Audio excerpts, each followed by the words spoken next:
Visayas na Opo. nakikita natin mahina yung mga senador ng administrasyon. Doon sa crab huwag daw po kayo rally ng crab mentality. Kaya Hindi. Ano ang sagot niyo doon? Hindi yan na pagiging na mapagpuna. Nagsasabi ako ng totoo. It's a campaign promise, yung 20 pesos per kilo na rice. And ngayon lang in-implement na panahon ng eleksyon.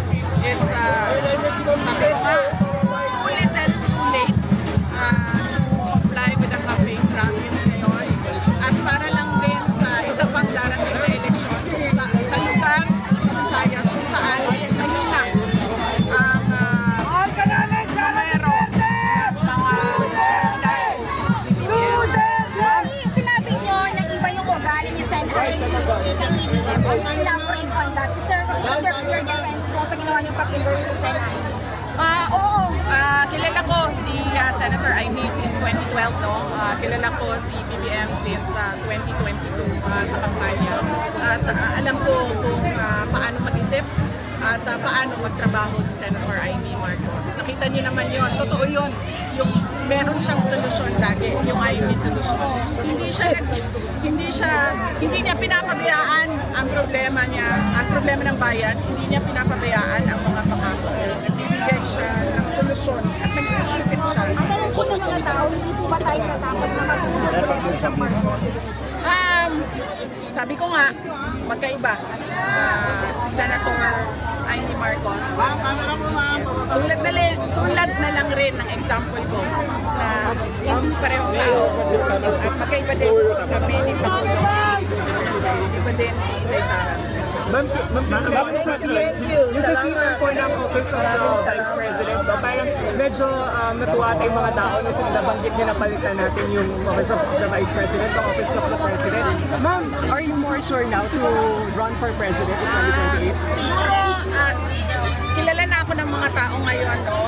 So, dapat siguro mag-distinguish tayo kung ano yung joke at ano yung hindi joke dahil medyo matagal na rin tayo magkasama lahat. Matagal na rin ako nakikita ng sambayanan sa national stage. So, naiintindihan na nila kung ano yung joke at hindi joke. VP preparations po for impeachment. Ano daw? Preparation niyo po for impeachment.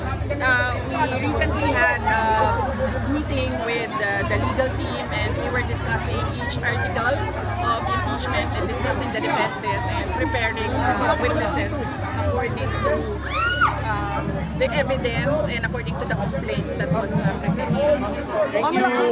You rift with President Marcos. Do you think you can ever heal the split with President? Can you ever heal the split, the division between you and President Marcos?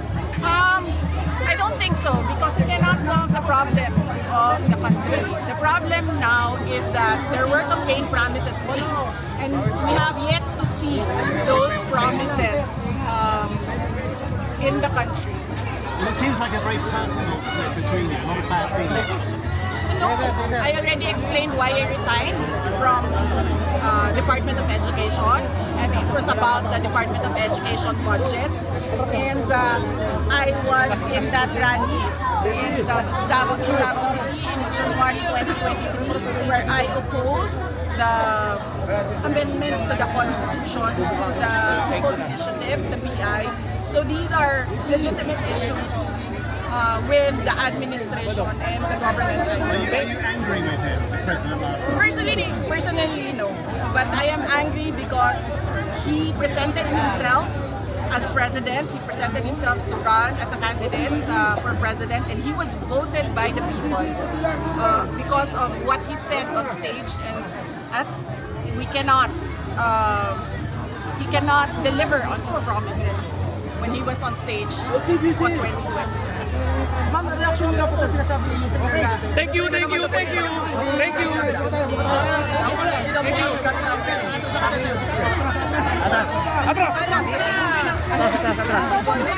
kabila. Hindi ka po mataas ang krimen.